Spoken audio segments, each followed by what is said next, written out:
Buenos días, queridos suscriptores.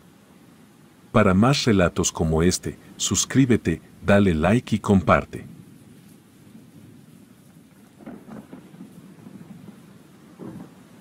La casa en la que crecí siempre estuvo envuelta en un aire sombrío y misterioso. Mi infancia estuvo marcada por la peculiaridad de vivir con mi padre, un hombre cuya vida giraba en torno a una funeraria que había instalado en nuestra propia morada, por lo que desde que tuve memoria, estuve inmerso en la cercanía con la muerte. Una compañía que se volvía cada vez más inquietante a medida que los años pasaban. Mi padre, el dueño y operador de la funeraria, por obvias razones, me prohibía entrar en la habitación donde los cuerpos aguardaban para ser arreglados, preparados y de esta forma poder darles el último adiós. A pesar de sus estrictas advertencias, mi curiosidad infantil me llevaba a desafiar su autoridad de vez en cuando. Incluso llegué a cobrar a algunos niños del vecindario, que intrigados y desafiados por el morbo de aquel lugar, pagaban para poder ver su interior. Fuera de aquellas transacciones, mis interacciones con los demás niños eran escasas y mi capacidad para socializar se veía afectada por la atmósfera aterradora que impregnaba mi hogar. A mis escasos 10 años, me encontraba más cómodo con los cadáveres que con los niños de mi edad. Un día, mientras coloreaba en la sala de estar, escuché a mi padre hablar con alguien en voz baja. La distancia impedía que entendiera la conversación del todo, pero el tono grave y serio de mi padre me indicaba que un nuevo cuerpo había llegado. Mi padre se despidió del visitante y me informó que debía salir por un momento, dejándome solo en la casa. Apenas cruzó la puerta, la curiosidad se apoderó de mí. Sabía que debía quedarme en la sala, pero la tentación de ver aquel nuevo cadáver era demasiado fuerte, por lo que abriendo la puerta con sigilo, ingresé a la habitación. La atmósfera en la habitación ese día era diferente. Un escalofrío recorrió mi cuerpo mientras me acercaba a la mesa donde reposaba el cuerpo recién llegado, aunque éste se encontraba cubierto por una sábana. La sensación en la habitación me hacía querer irme, pero ignorando aquellos miedos. Levanté la tela con precaución y me encontré con la figura pálida de la anciana Matilde, una vecina que vivía al final de nuestra calle. Los niños del vecindario la consideraban una bruja, afirmaban que se transformaba en lechuza para volar por los cielos oscuros. A decir verdad, nunca creí en esas historias. Mi padre siempre se había encargado de enseñarme que cosas como la brujería o los espíritus eran cosas que las personas sin nada mejor que hacer se inventaba para pasar el rato o asustar a los demás. Pensaba en eso mientras miraba a la anciana, quien yacía en la mesa con un aspecto cadavérico. Mis ojos se encontraron con los suyos, los cuales se encontraban aún abiertos. Un escalofrío recorrió mi cuerpo, y antes de poder reaccionar, sus manos se aferraron fuertemente a mi brazo, clavando sus uñas como garras afiladas. Forcejeé desesperadamente hasta liberarme de su agarre, cayendo al suelo con un estruendoso golpe.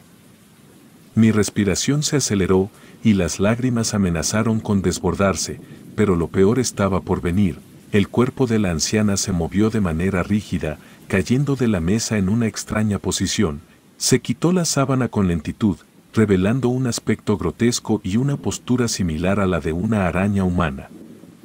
Gruñidos espeluznantes llenaron la habitación, mientras la anciana, ahora transformada en una criatura horrenda, se acercaba a mí a 4 patas. Mis piernas finalmente respondieron y me levanté de un salto, corriendo fuera de la habitación y cerrando la puerta tras de mí. En el otro lado de la puerta, escuché arañazos frenéticos, como si la criatura intentara escapar. Los sonidos cesaron abruptamente cuando mi padre regresó a casa. Temblando, me asomé a la habitación, solo para descubrir que todo estaba en orden, como si la pesadilla nunca hubiera sucedido. El miedo se apoderó de mí, pero el temor de enfrentar la ira de mi padre me mantuvo en silencio.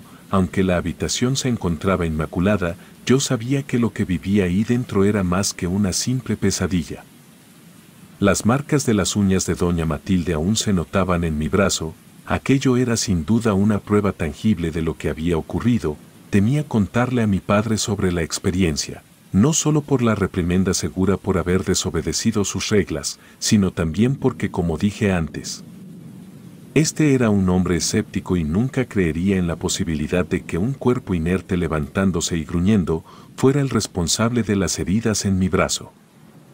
Durante el resto de esa tarde, intenté convencerme de que había sido una alucinación. Sin embargo, las heridas en mi brazo eran demasiado reales para ignorarlas mientras realizaba mis tareas escolares. Mi mente divagaba constantemente hacia aquella experiencia. Estaba tan absorto en mis pensamientos que apenas noté que mi padre examinaba las marcas en mi brazo, me cuestionó sobre su origen, con un nudo en la garganta. Inventé una historia sobre trepar un árbol y cortarme con sus ramas afiladas. Por suerte para mí, mi padre no profundizó en el tema, aceptando mi explicación con un simple asentimiento. No sin pedirme tener más cuidado. La mentira me proporcionó un alivio momentáneo, pero la verdad me continuó atormentando por el resto de esa tarde y... Aquella noche, el recuerdo de la anciana Matilde y su transformación espeluznante no me abandonó. Intenté dormir, pero los recuerdos me lo impedían. Casi a la medianoche, finalmente caí en un sueño intranquilo. Sin embargo, aquello no me duró mucho. Desperté sobresaltado por el recuerdo. Al tranquilizarme, intenté volver a dormir, pero una urgencia me llevó al baño. Al terminar, la angustia se apoderó de mí al regresar a mi habitación, pues un extraño ruido provenía de la cocina. Mi primer pensamiento fue que mi padre se encontraba ahí. Sin embargo, al acercarme, la realidad se reveló de manera grotesca. En la penumbra de la cocina, la figura retorcida de doña Matilde se contorsionaba en una posición arqueada. Su sonrisa malévola me heló la sangre. La anciana estaba ahí, y su cuerpo, aunque deformado, se movía con una velocidad inhumana mientras se dirigía hacia mí. El terror me paralizó, pero la necesidad de escapar me impulsó a retroceder. Doña Matilde, en su posición antinatural, me persiguió implacablemente. La velocidad con la que ascendía las escaleras era desconcertante. Logré llegar a mi habitación a tiempo y cerré la puerta con fuerza, sintiendo como mi corazón latía descontroladamente. La noche se volvió eterna, el miedo se apoderó de mí, y el rastro de aquella criatura deformada continuaba persiguiéndome en mis pesadillas. Cuando mi padre se levantó al amanecer, todo estaba en calma. La cocina, una vez más, lucía como si nada hubiera sucedido, quedando nuevamente todo en mis recuerdos. El dilema de compartir mi terror con mi padre se intensificó, pero la voz de la razón me advertía que una vez más me enfrentaría con su escepticismo. No tenía idea de qué pensar o a quién acudir. Lo único que podía hacer era simplemente rezar porque aquello no volviera a ocurrir. La despedida de doña Matilde llegó en forma de velorio al día siguiente. Pocas personas se presentaron, y aunque mi padre estaba ocupado con los preparativos, yo me sentía feliz y aliviado de que aquel cuerpo finalmente se alejara de nuestra casa. Creí que con su partida todo volvería a la normalidad. Sin embargo, lo que desconocía era que la verdadera pesadilla apenas estaba comenzando. La noche siguiente transcurrió sin incidentes. Aparentemente, la presencia de doña Matilde se desvaneció con su partida. Logré dormir sin problemas, pero una pesadilla me acechó en la oscuridad de mis sueños.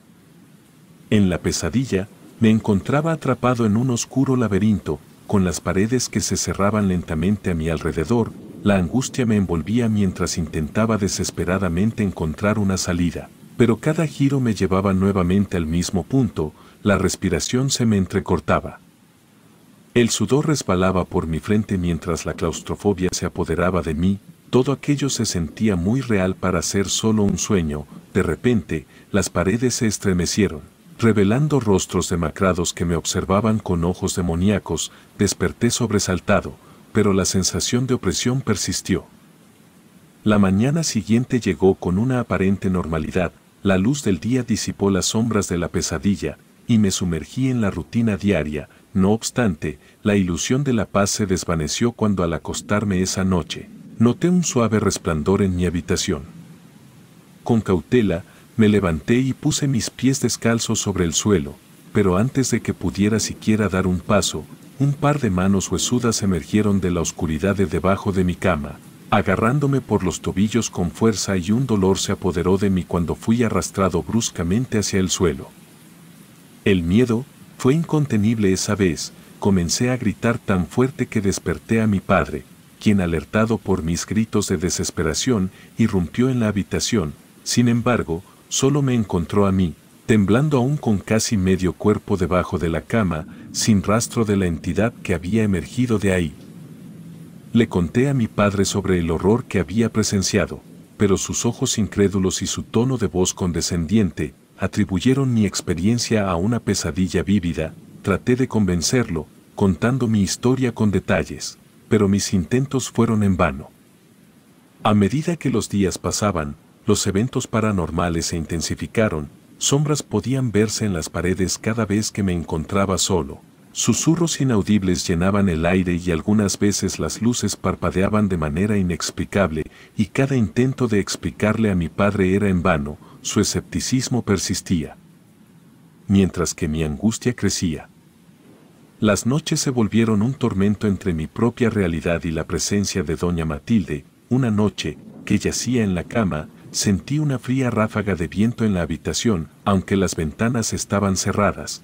La lámpara que tenía comenzó a dar tenues destellos intermitentes. La luz parpadeante proyectaba la figura retorcida de la anciana, extendiendo sus manos huesudas hacia mí. Su risa resonaba en la oscuridad, y su voz me envolvía. Aterrorizado intenté huir, pero una parálisis del sueño se había apoderado de mí. Mi respiración era pesada y con miedo, y este último aumentó cuando sentí una mano tocar mi pie. El frío penetrante de su toque me dejó sin aliento. Era como si la misma muerte rozara mi piel.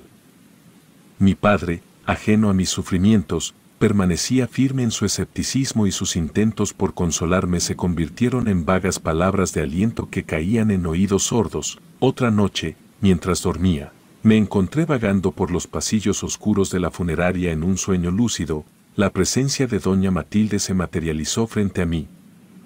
Su figura era distorsionada y cada paso que daba resonaba como un eco siniestro, y sus demoníacos me observaban con una intensidad sobrenatural.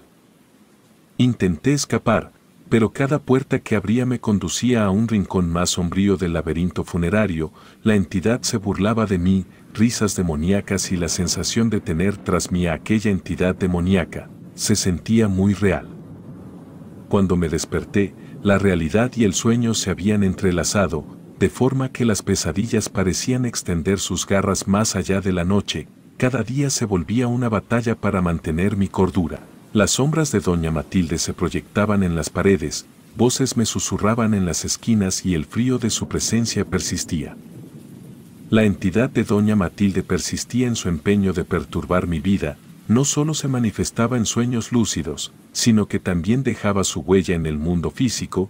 Objetos se movían inexplicablemente, sombras danzaban en las paredes, y el susurro de su risa se filtraba en el silencio de la noche. Todo aquello sin mencionar los moretones y rasguños que había comenzado a notar en muchas partes de mi cuerpo.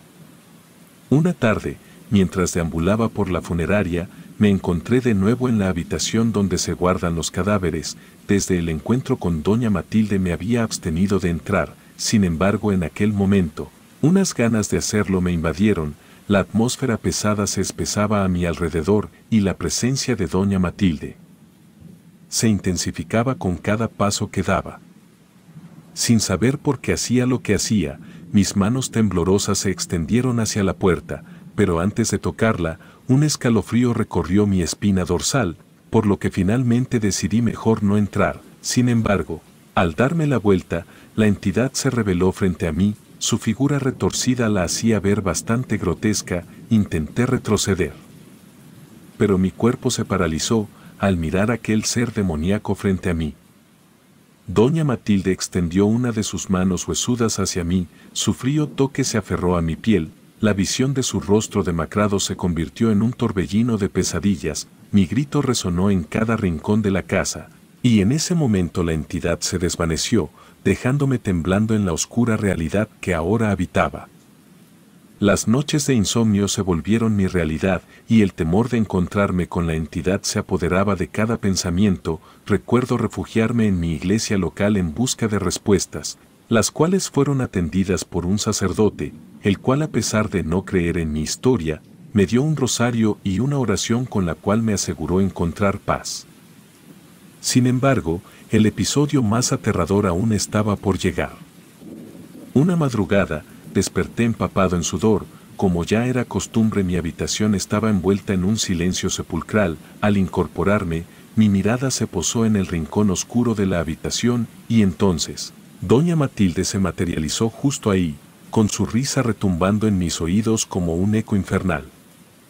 «No puedes escapar», susurró. Su voz llevaba consigo lo que solo puedo describir como maldad pura. Su presencia se intensificó y la habitación se llenó con una penumbra sobrenatural. Intenté huir, pero sus manos huesudas inmediatamente me inmovilizaron. Intentaba gritar, pero mi voz apenas se escuchaba. La entidad escaló hasta quedar cara a cara conmigo.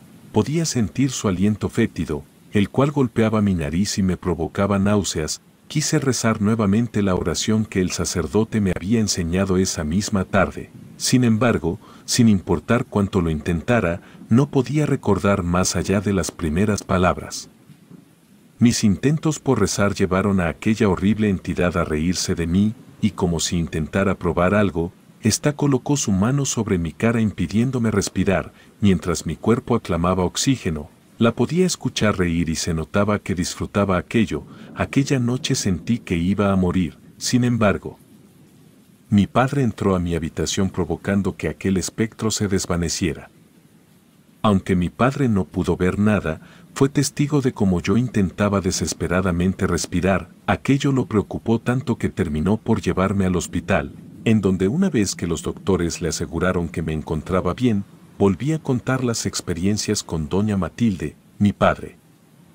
Agotado de mis relatos que se volvían cada vez más fantásticos y peligrosos a su parecer, decidió tomar medidas drásticas para devolver la paz a nuestro hogar. Aún sin estar convencido de que algo más allá de la explicación humana estaba ocurriendo, decidió llamar a un sacerdote local para bendecir la casa. La llegada del hombre de fe marcó un cambio en la atmósfera cargada de la funeraria. Con palabras sagradas, el sacerdote recorrió cada rincón de nuestra morada, invocando la protección divina. Desde aquel día, el ambiente opresivo que había plagado la casa disminuyó, y las noches se volvieron más silenciosas. La bendición no solo trajo consigo una paz relativa, sino que también alivió la tensión entre mi padre y yo. Aunque aún manteniendo su escepticismo, este aceptó que luego de aquella bendición, pudo sentir en la casa un ambiente menos pesado. Sin embargo, a pesar de la aparente calma, algunas noches aún sentía la mirada de doña Matilde sobre mí, como una sombra persistente. Su presencia se manifestaba poco menos y la sensación de que algo aguardaba pacientemente en la oscuridad se volvió más tenue, pues la bendición había alejado las experiencias sobrenaturales más intensas.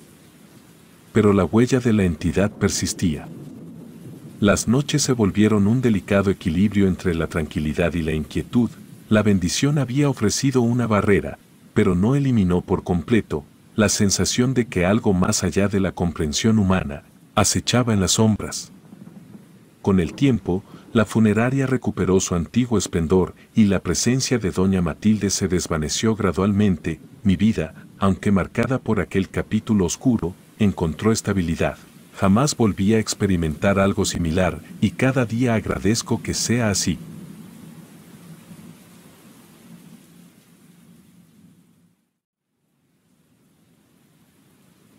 Soy Roberto, tengo 28 años y soy uno de los pocos nietos que aún están al pendiente de sus abuelos, en mi caso, solo de mi abuela, la única que me queda. Antes de continuar con mi historia, quisiera recalcar que mi abuela es una de las personas más sencillas y comunes que he conocido. No oculta secretos, no es mala, no tiene enemigos y es una de las personas más adorables que he tenido la fortuna de conocer. Esta no es la clásica historia en la que la abuela era una bruja o tenía objetos malignos escondidos. Realmente es algo que le pasó y que por lo que veo, a cualquiera le puede ocurrir. Todo comienza cuando mi abuela llama por teléfono a mi madre. Yo no me encontraba en ese momento, pero cuando llegué, mi madre me contó que mi abuela le había llamado y duraron un par de horas platicando. Ella le decía que algo extraño estaba ocurriendo en su casa y le pedía ayuda para que fuéramos a revisar. Mi madre le comentó que me enviaría a mí para revisar que todo estuviera en orden, pero lo que más llamó la atención de mi madre es que la abuela no quería colgar el teléfono, quería permanecer en la línea, mientras le platicaba lo que estaba ocurriendo en su departamento. Yo sentí que realmente algo malo estaba ocurriendo, pues mi abuela no suele ser de las personas que buscan ayuda por cualquier cosa. Entre lo que le contó mi abuela a mi madre, mencionó ruidos en las paredes, golpes, voces y otras cosas. Además, dijo que de pronto, las cosas se caían de su lugar sin sentido alguno. Mi madre le decía que se trataba de sus gatos, pero la abuela insistía en que no era cierto. Sus gatos eran los primeros en desaparecer cuando todo esto ocurría.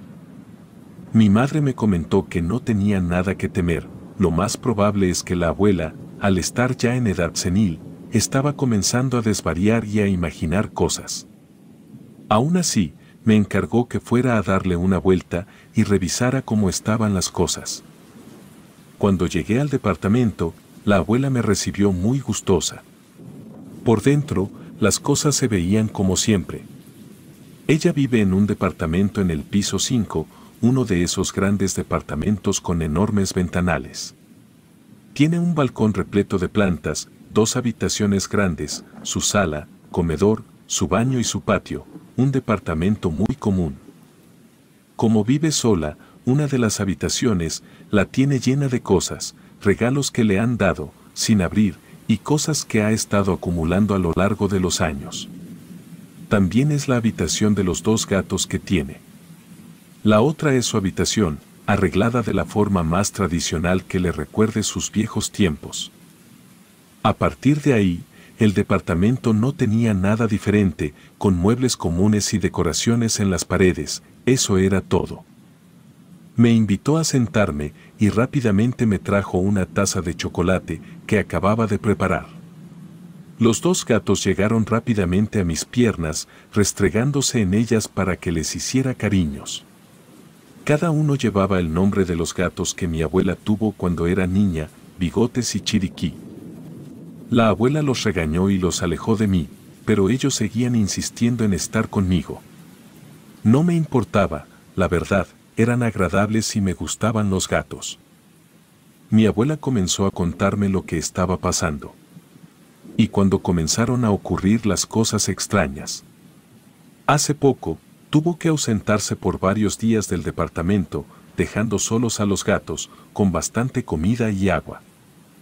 Tuvo que asistir a unos estudios médicos, los cuales la mantuvieron viviendo en nuestra casa por unos días, debido a la cercanía del centro médico. Para su regreso al departamento, empezó a notar que las cosas no eran las mismas, sobre todo en la noche. De la nada, escuchaba que algo golpeaba su pared, como si alguien lo hiciera con el puño cerrado. Después, escuchaba cómo arañaban también la pared, y este sonido se desplazaba hasta el otro extremo de la habitación. Había noches en que esto no ocurría y se le olvidaba, pero en pleno día, escuchaba voces en las habitaciones, como si alguien estuviera susurrando algo. Las cosas se movían por sí solas, libros que estaban bien acomodados, caían por sí solos de sus estantes, y los álbumes de fotografías los encontraba abiertos, y ella no lo había hecho. Me quedé un momento analizando todo lo que me contaba. Yo quiero mucho a mi abuela, pero me di cuenta de que quizá todo lo que me contaba se debía a algo bastante normal. Traté de explicarle las cosas, como yo las veía, de la manera más sutil posible para que no se ofendiera. Le dije que los golpes que llegaba a escuchar, quizás se trataban de la tubería vieja que estaba entre las paredes.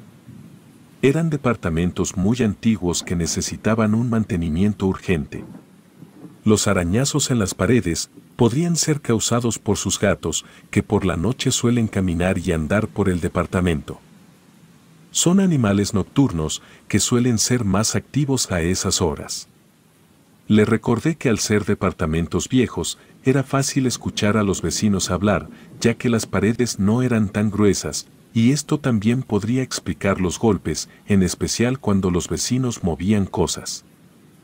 En cuanto a las cosas que ella encontraba movidas de su lugar, le comenté que quizás no recordaba haberlas movido, ya que estaba mayor y había ocasiones en las que olvidaba cosas, como la tetera en la estufa, por eso le habíamos comprado una eléctrica que se apagaba sola. A pesar de mi explicación, eso pareció no convencerla. La vi molesta y no estaba del todo contenta. Ella me confesó que esperaba que al menos yo le creyera. Me di cuenta de su decepción, así que le ofrecí quedarme con ella, para demostrarle que todo estaba en su imaginación, pero ella optó por otra idea. Me ofreció su departamento para que me quedara solo por un par de días, solo para que viera que lo que nos contaba no estaba en su imaginación. Además, se llevaría a Bigotes y a Chiriquí con ella. Para tranquilizarla, le dije que sí y que yo le mostraría que no había que temer. Ese fin de semana, pensé que quizás podría llevar compañía, así que sin decirle nada a mi abuela, invité a una amiga con la que estaba saliendo. Le dije que nos quedaríamos todo el fin de semana solos, solo teníamos que cuidar el departamento de mi abuela, y yo revisaría algunas cosas. Mi amiga, a quien llamaré Mónica, no lo pensó dos veces y decidió acompañarme. Mi abuela se fue desde muy temprano a casa de mis padres. Solo me encargó que regara sus plantas, no me pidió más. Apenas llegamos al departamento, Mónica y yo nos acomodamos. Llegó la hora de la comida, y los dos estábamos platicando en el comedor sobre mi abuela, cuando de pronto, escuchamos una voz susurrando algo ininteligible. No pude captar qué decía, solo eran palabras en voz muy baja, pero provenían de la habitación de los gatos. Me levanté de la silla y me acerqué a la puerta, mientras Mónica solo me observaba. Nuevamente estos susurros se escucharon, pero ahora fueron más cerca de la puerta, y pude escuchar la palabra, sucios pecadores. Me desconcertó la claridad con la que lo escuché decirlo, y rápidamente abrí la puerta del cuarto y revisé por dentro, pero no había nada fuera de lo ordinario. Me quedé por unos minutos observando a mi alrededor, analizando qué pudo haber sido eso. Miré detrás de las puertas de un closet vacío que tiene mi abuela, pensando que quizás alguien se había logrado colar por la casa y nadie se había dado cuenta. Pero no había nadie ahí, ni forma de que alguien se hubiera metido. Mónica me comentó que quizás había sido algo repentino, algún eco que hubiera pasado por las paredes y que nosotros escuchamos como si fuera cercano. Aún así, algo no me dejaba tranquilo. Nos sentamos a mirar la televisión, ya habían pasado un par de horas. Mónica se quedó dormida a un lado mío. Ya eran cerca de las 7 de la tarde, y yo también tenía mucho sueño, así que fui a buscar un cobertor para ambos y nos arropé. Dejé el televisor encendido, pues con el sonido ambos nos arrullamos aún más. El departamento de mi abuela es frío, y siempre debe uno estar abrigado en él, y esto fue lo que me despertó. Mónica seguía dormida, pero a mí me daba mucho frío, y me di cuenta de que el cobertor estaba en el suelo. Me pareció extraño, ya que recordaba bien cuando lo puse sobre nosotros. Lo tomé del suelo y nos arropé a ambos. Apenas estaba agarrando el sueño, cuando de pronto nos quitaron el cobertor de un solo movimiento.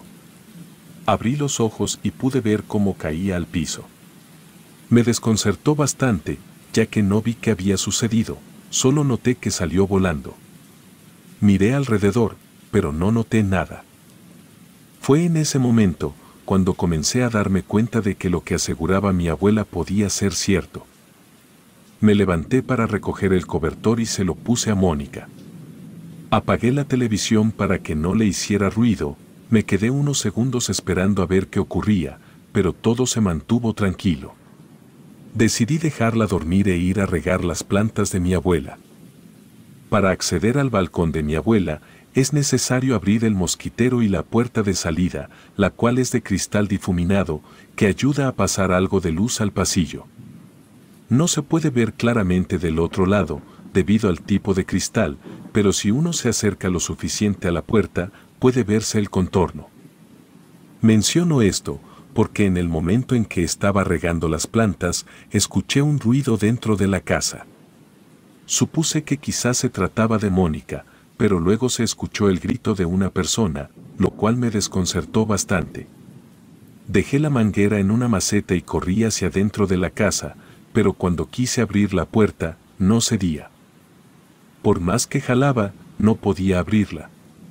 Nuevamente, el grito se escuchó y yo empecé a gritarle a Mónica. Golpeé la puerta de cristal con la mano y pegué mi rostro para ver si alcanzaba a distinguir algo, pero era inútil, el difuminado de la puerta no me dejaba ver nada. Le gritaba a Mónica, pero no me respondía, y entonces pude notar que del otro lado de la puerta, una mano extendida se pegaba a ella. Era una mano pequeña, como la de un niño, esta recorría el cristal y luego se desvaneció. Me quedé pasmado por unos segundos, y de pronto, el rostro de una niña se formó a través del cristal. No podía distinguir sus ojos, solo se veían dos cuencas oscuras y luego se desvaneció, al igual que la mano. La puerta se destrabó por sí sola y pude salir a ver a Mónica. Ella apenas se estaba despertando, pues decía que había escuchado un grito. Al parecer, ella no se había dado cuenta de lo que ocurrió. Mencionó que quizás había sido la televisión, que aún seguía encendida. Pensé que tenía razón, pero de pronto caí en cuenta, pues yo estaba seguro de haber apagado el televisor, y no era un televisor nuevo con encendido automático, era de esos viejos televisores con perilla. Le pregunté a Mónica si había percibido algo extraño, o si sintió algo fuera de lo normal en los últimos minutos, pero ella lo negó. Me comentó que durmió bastante bien. No pude resistirme, le conté lo que pasó y lo que había visto por la puerta. Fue entonces cuando recordé que había dejado la manguera en la maceta y aún estaba saliendo agua. Corrí hacia ella para cerrar la llave, pero cuando llegué, la misma manguera ya estaba guardada y la llave cerrada. Esto me estaba volviendo loco. Mónica me comentó que estaba muy estresado, y que era necesario que saliera un poco para despejar mi mente. La verdad, no sabía qué pensar, las cosas no tenían sentido alguno. Así que optamos por salir un rato a dar una vuelta al parque y regresar más tarde. Pasaron algunas horas, ya me sentía un poco más tranquilo. Terminamos yendo con unos amigos a cenar, por lo que regresamos casi a medianoche al departamento. Mónica me comentó que ya tenía sueño, así que fue a dormirse. Yo aún tenía algunas cosas que preparar para el día siguiente, cuando regresara la abuela. Me encontraba lavando los trastes que ensuciamos, cuando escuché nuevamente un ruido fuera de lo usual. Me acerqué al lugar, la verdad ya algo temeroso. El sonido provenía de nuevo del cuarto de los gatos, y entonces comenzaron a arañar la puerta. Rápidamente abrí y encendí la luz, pero no había nada ahí. Me cansé de esta situación, así que empecé a mover todas las cosas, buscando una explicación a todo esto. Le decía en voz alta, no me asustas, no te tengo miedo, sal y enfréntame, entre otras cosas. Y de pronto, la risa de una niña detrás de mí, me sobresaltó tanto que escapé del cuarto corriendo. Me quedé en la sala por unos segundos, mirando a mi alrededor, esperando no ver algo. Realmente no quería ver algo que me asustara, pero fue todo lo contrario, la mecedora de mi abuela comenzó a moverse por sí sola. Traté de gritarle a Mónica para que se despertara, ya no aguantaba más estar ahí. Y en eso, sentí un tirón del lado derecho de mi pantalón. Me di la vuelta y observándome, una niña con los ojos oscuros y una sonrisa demoníaca, me preguntaba algo que no logré entender. Con la mano la aparté, pero no la toqué, solo la atravesé. Corrí lo más rápido que pude a la habitación y la desperté para rogarle que nos fuéramos de ahí. Ella me dijo que nos iríamos, solo cuando amaneciera, pero yo intentaba decirle que no aguantaba más, aunque ella parecía querer tranquilizarme. Nos quedamos encerrados hasta que amaneció. Cuando salimos del cuarto, yo no me sentía nada bien y no quería quedarme ahí ni un minuto más. Llegamos a casa, donde estaba mi abuela. Ella se sorprendió de verme tan temprano, y le conté todo lo que estaba ocurriendo en su casa. Ella se sintió más tranquila, al saber que alguien más le creía. Le dije a mi madre que no quería que mi abuela regresara a su departamento, hasta que le hicieran una limpia, y si no se arreglaba nada, mejor ni volviera. Fue complicado convencer a mis padres sobre esto, pero gracias a la persistencia de mi abuela terminaron cediendo. Se realizó la limpieza del departamento, por medio de un sacerdote que solo echó agua bendita e hizo algunas oraciones. Mi abuela regresó a los pocos días, y me ha llegado a invitar a que vuelva a verla en su departamento, algo que la verdad me lo he pensado varias veces. Sin embargo, mi abuela me ha comentado que una de las razones por las cuales quiere que vuelva es porque quiere presentarme a alguien.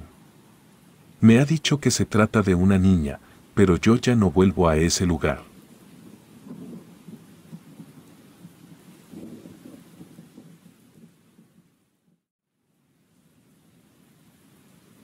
No daré mi nombre, no lo saben ni mis amigos, siempre he preferido ocultar mi identidad. Tengo 44 años, actualmente radico en un estado al norte del país. Me dedico a ayudar a las personas para remediar algunos males y también les ayudo a librarse de las envidias. Hago limpias y curaciones, no hago trabajos que sirvan para obtener cosas, tampoco hago cosas que se usan para dañar a otros. Yo solo me dedico a ayudar a aquellos que padecen algún mal, un mal menor.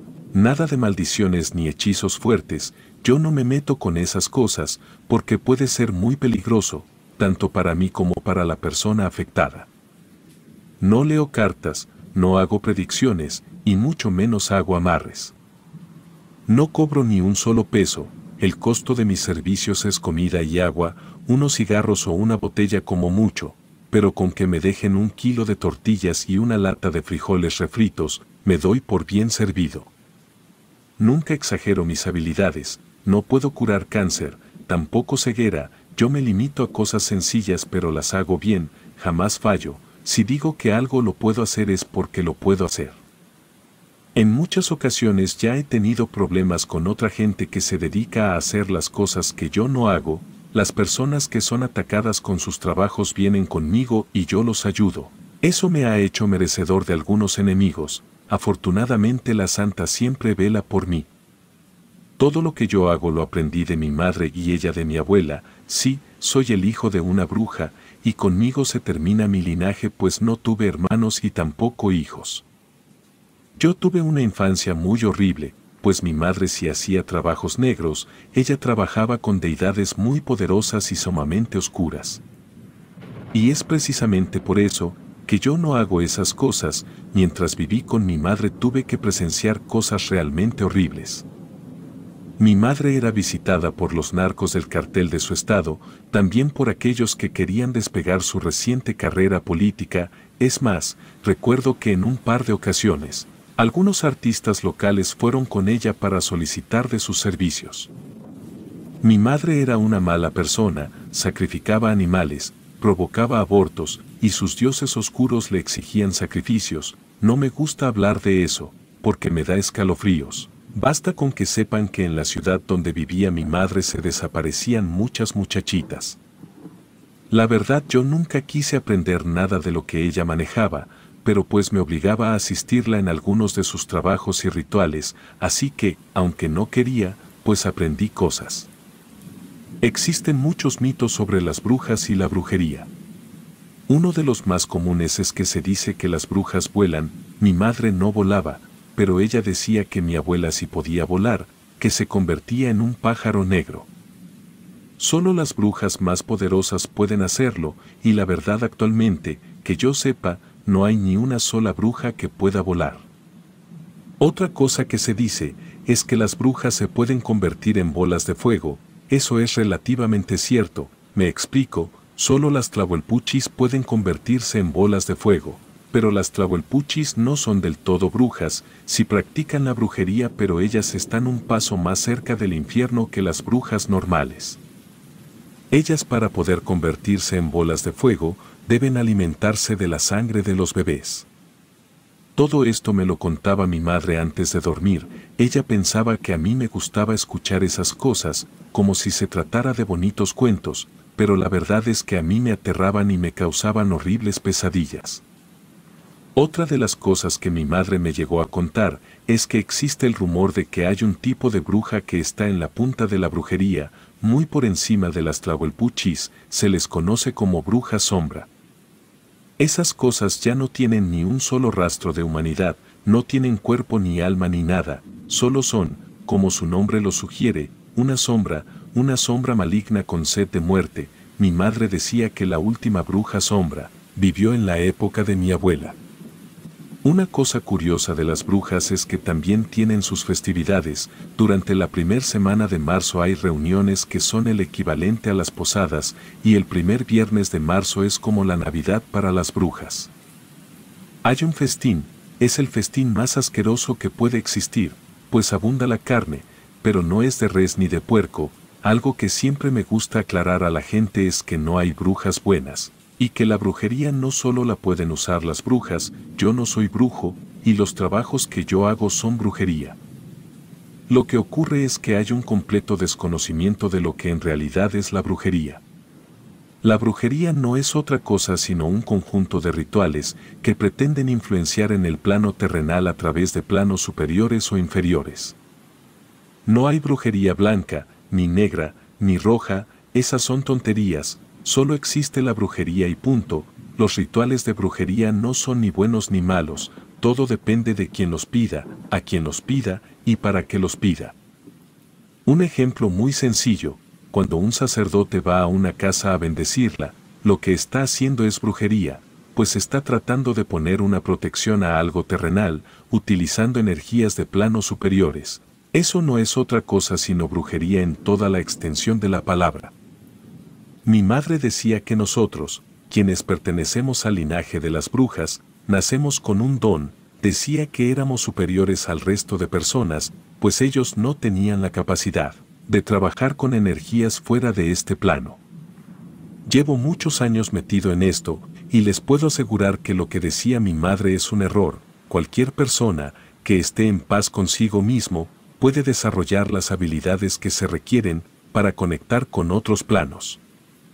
En esta parte mucha gente se confunde. Estar en paz con uno mismo no significa ser buena persona, significa que te tienes que sentir bien con todo lo que has hecho, significa que no te arrepientes de nada, o que al menos has aprendido a vivir con tus errores y los aceptas como una vivencia más. Pero todo tiene letras pequeñas. Como dije, cualquiera puede desarrollar habilidades para conectar con otros planos, pero esto no significa que cualquiera tenga la capacidad de controlar todo lo que implica conectarse con otros planos. Esto es como si un puente, sí, cualquiera puede dibujar un puente en un cuaderno, hasta un niño, pero el que puedas dibujarlo, no significa que tengas la capacidad para construirlo. Mucha gente comete el error de pensar que manejar energías es algo sencillo, sobre todo los pastores cristianos, que en mi humilde opinión y desde mi ignorancia, no son más que un montón de charlatanes. El problema con los pastores es que han matado personas mientras intentan practicar un exorcismo. Tener fe no es suficiente, hay que saber usarla. Yo siempre le digo a la gente que no se deje engañar. Si tienen un mal menor pueden venir conmigo o puede acudir con un sacerdote o con un pastor, pero que si tienen enfermedades graves lo mejor que pueden hacer es ir con un médico. Cualquier brujo que te diga que puede curar el cáncer es un mentiroso y un estafador. Pues si pudiera hacerlo sería millonario. Otra cosa que mucha gente viene a pedirme y que siempre me niego, es que les diga su futuro. En la brujería no existe ningún ritual que permita ver el futuro, y eso me lo dijo mi madre. Por eso me niego, porque no se puede hacer. La brujería permite hacer muchas cosas. Se puede envenenar el agua, se pueden causar malas temporadas de siembra, se puede matar personas, puedes ocasionar pesadillas, hasta se puede lograr que una persona se suicide. Pero todo, incluyendo la brujería, tiene sus límites. No se puede adivinar el futuro, y no se puede revivir a los muertos. Pero sí que se puede hacer contacto con los muertos, hablar con ellos, escucharlos, verlos, Claro que eso es muy peligroso, yo jamás lo he hecho. La verdad pensé mucho antes de dar mi testimonio, en verdad agradezco el espacio que se me brinda, también agradezco la comida que se me dio como agradecimiento por contar mi historia. Yo hago esto más que nada, para poner mi granito de arena, para que todo este asunto de la brujería se desmitifique un poco, pues mucha gente ha sido estafada. Un último consejo, nunca insultes a una bruja, nunca te burles, nunca las molestes, pues si hay algo que caracteriza a las brujas, es que son extremadamente vengativas. Y si tú les quitas una moneda, ellas te van a arrebatar todo lo que amas antes de quitarte la vida.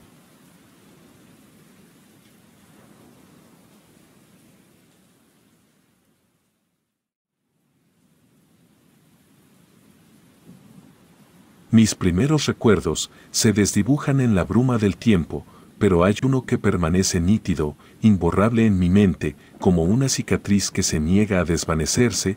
Fue un oscuro capítulo de mi infancia, un periodo en el que mi familia se vio envuelta en las garras de algo siniestro, algo que incluso décadas después sigue atormentando mis noches. Era un niño de apenas 7 años, viviendo en una modesta casa con mis padres, mi hermano mayor de 10 años y yo. Aquellos años fueron los últimos en los que fuimos una familia unida, mi padre un hombre trabajador y devoto. Nos reunió un día para anunciar que unos amigos especiales vendrían a visitarnos y que debíamos comportarnos excepcionalmente bien en su presencia. Recuerdo con claridad la llegada de aquellos extraños. Vestían de manera elegante, con atuendos oscuros y lentes que ocultaban sus ojos. No pude escuchar la conversación que sostuvieron con mis padres, pero algo en sus palabras marcó el comienzo de una serie de eventos que cambiarían nuestras vidas para siempre.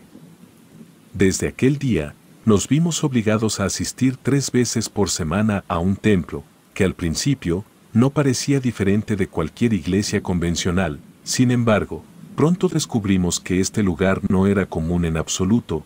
El culto al que nos unimos estaba obsesionado con la idea de demonios, seres malignos que según ellos eran responsables de todos los males del mundo.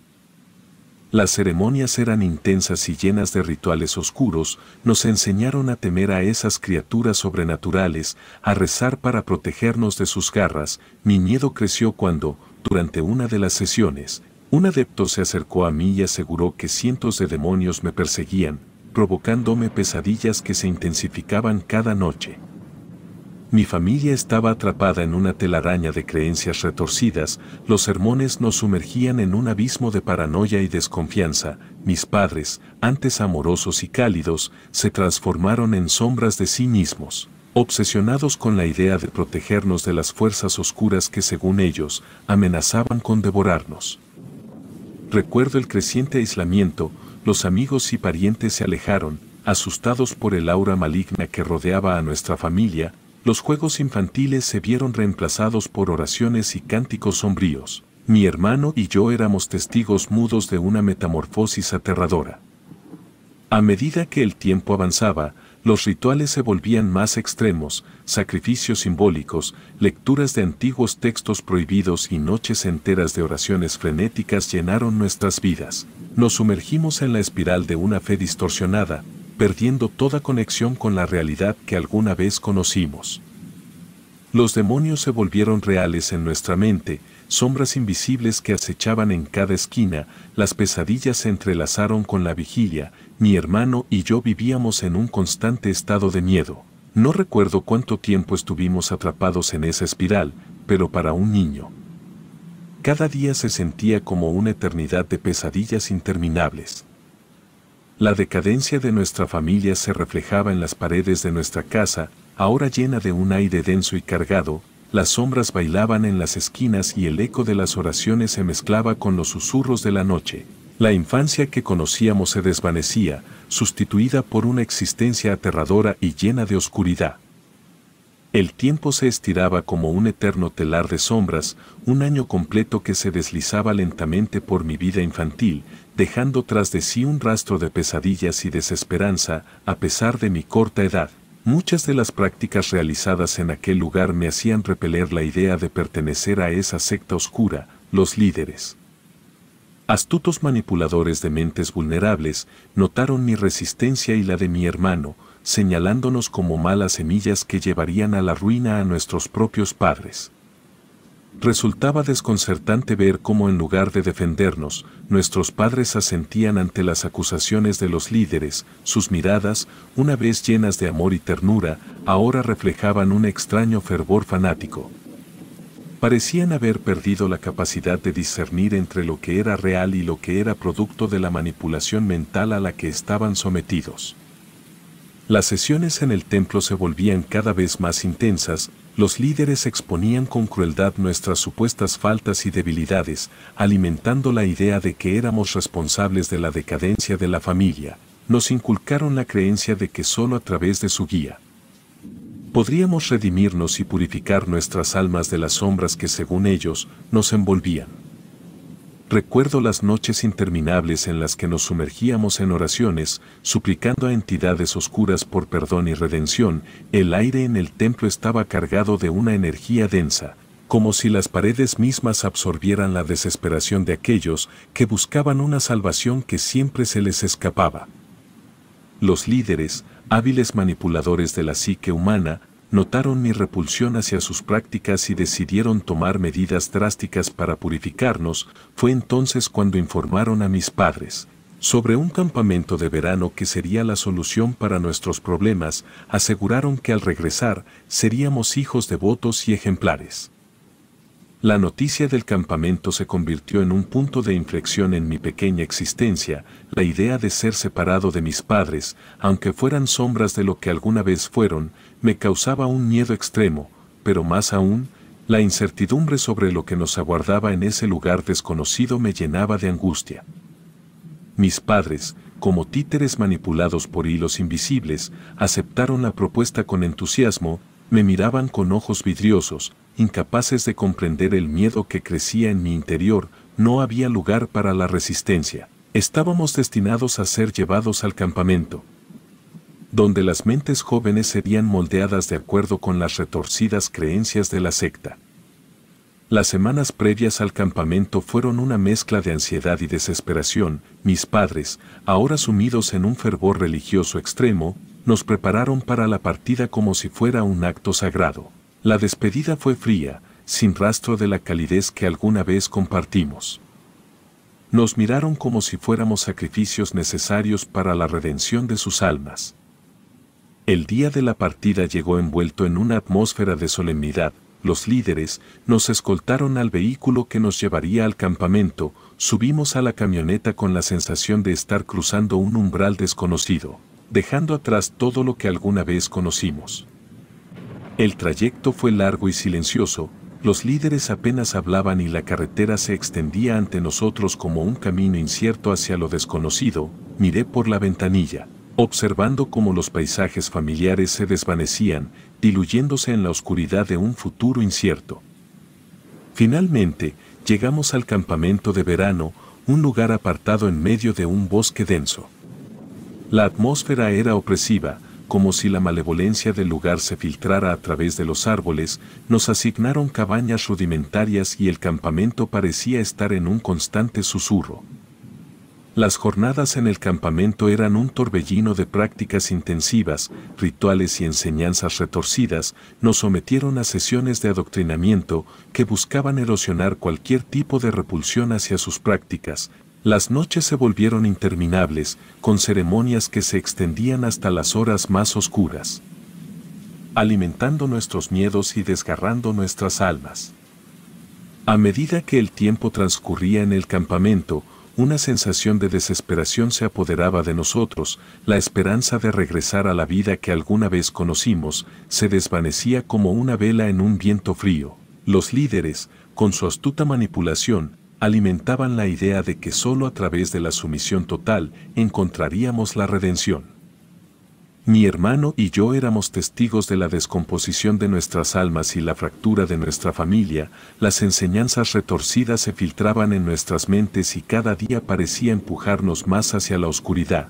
La línea entre la realidad y la distorsión se desdibujaba y yo, incluso siendo un niño, Sentía la carga de responsabilidad de mantener la cordura para proteger a mi hermano de locura que nos envolvía. El campamento se convirtió en una prisión de la que no podíamos escapar, cada día se volvía una batalla. Para preservar la poca humanidad que quedaba en nosotros, habíamos perdido toda noción del tiempo. El bosque que rodeaba el campamento parecía tener vida propia, susurros y sombras que acechaban entre los árboles.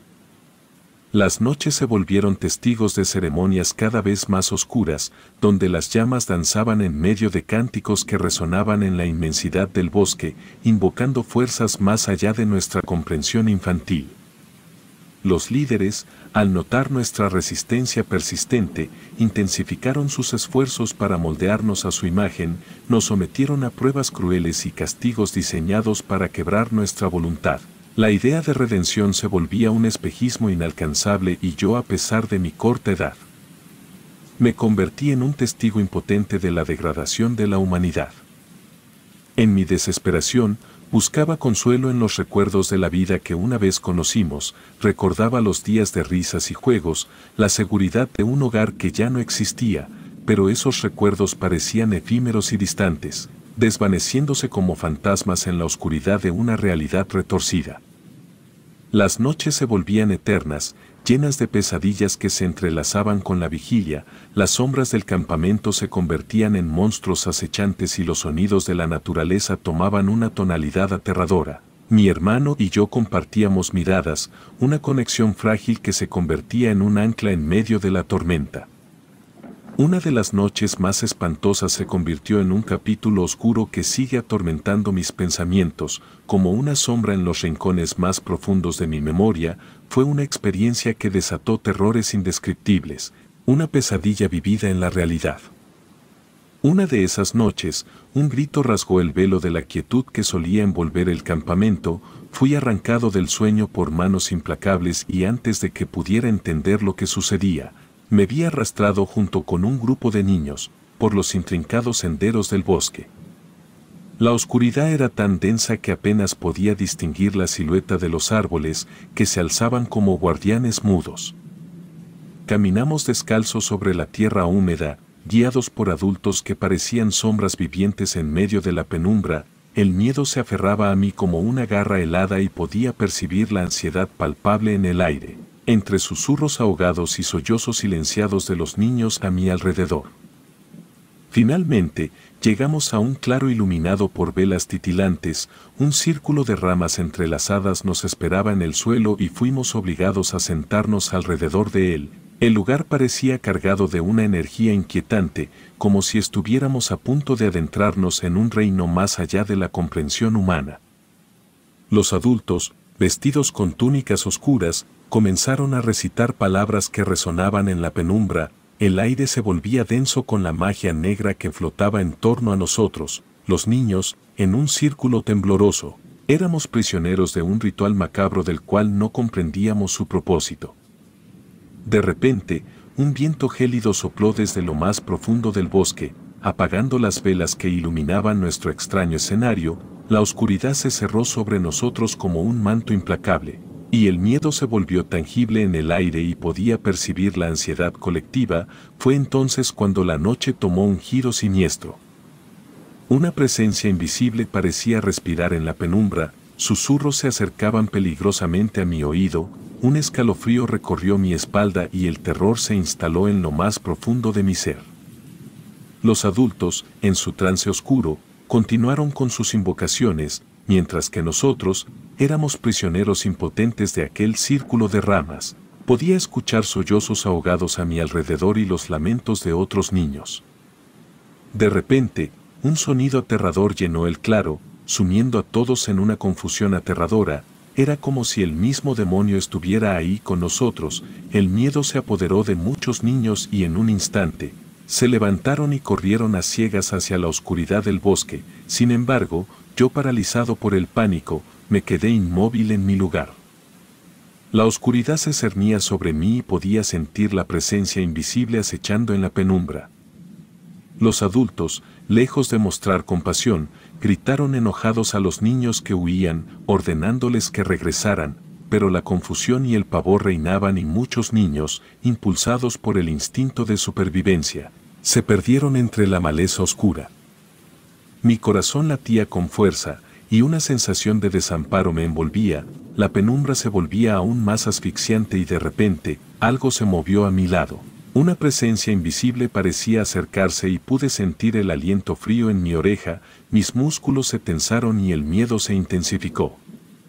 Cuando percibí algo parecido a un susurro malévolo que se entrelazaba con el viento, y estoy seguro de que una mano se posó sobre mi hombro. La mezcla de sonidos demoníacos y la oscuridad crearon una sinfonía de terror en la que me sentía atrapado. Intenté levantarme, pero el miedo había petrificado mis piernas. La experiencia se volvía un laberinto de pesadillas, donde los límites entre lo real y lo irreal se desdibujaban. Los adultos continuaban con su rito macabro, sin percatarse de la angustia que nos envolvía a los niños que quedábamos atrapados en aquel círculo siniestro.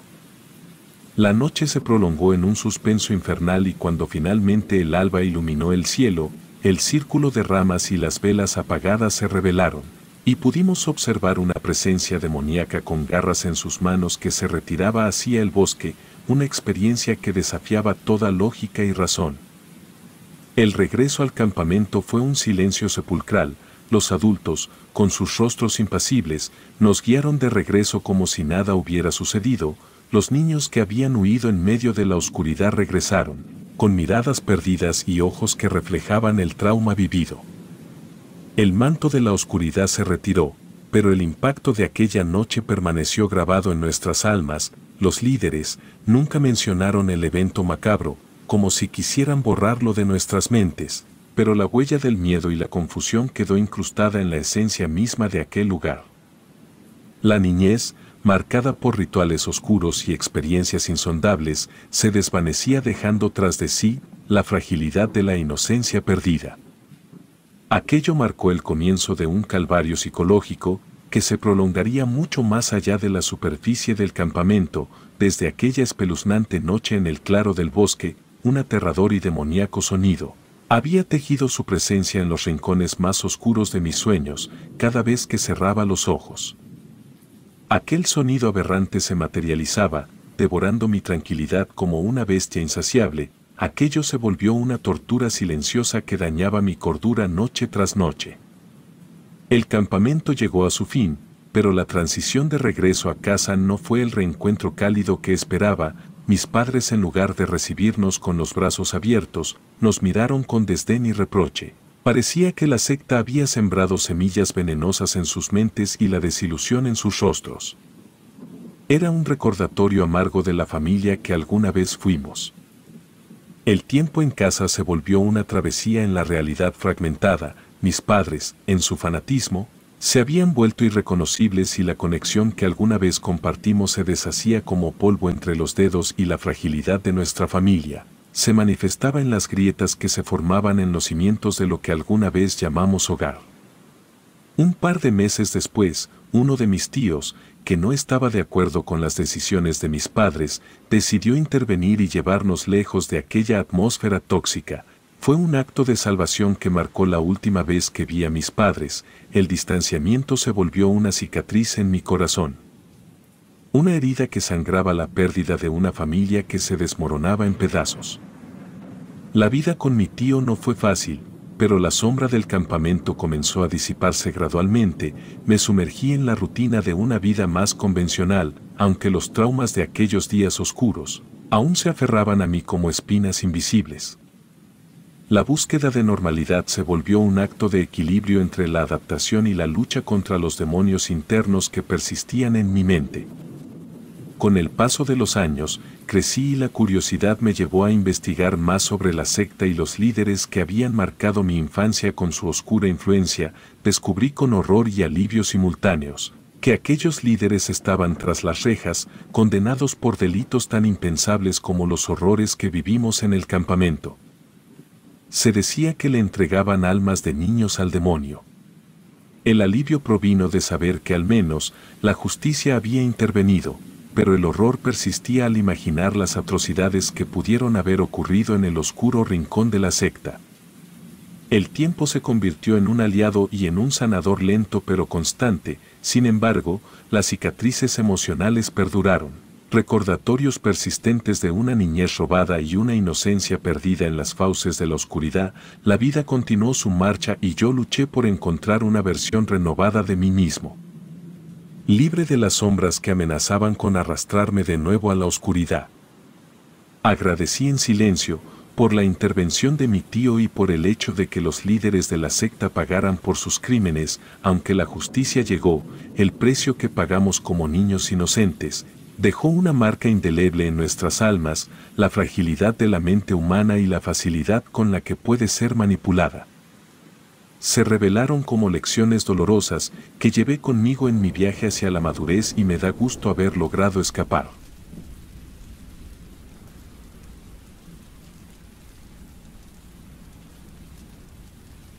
Relatos anónimos.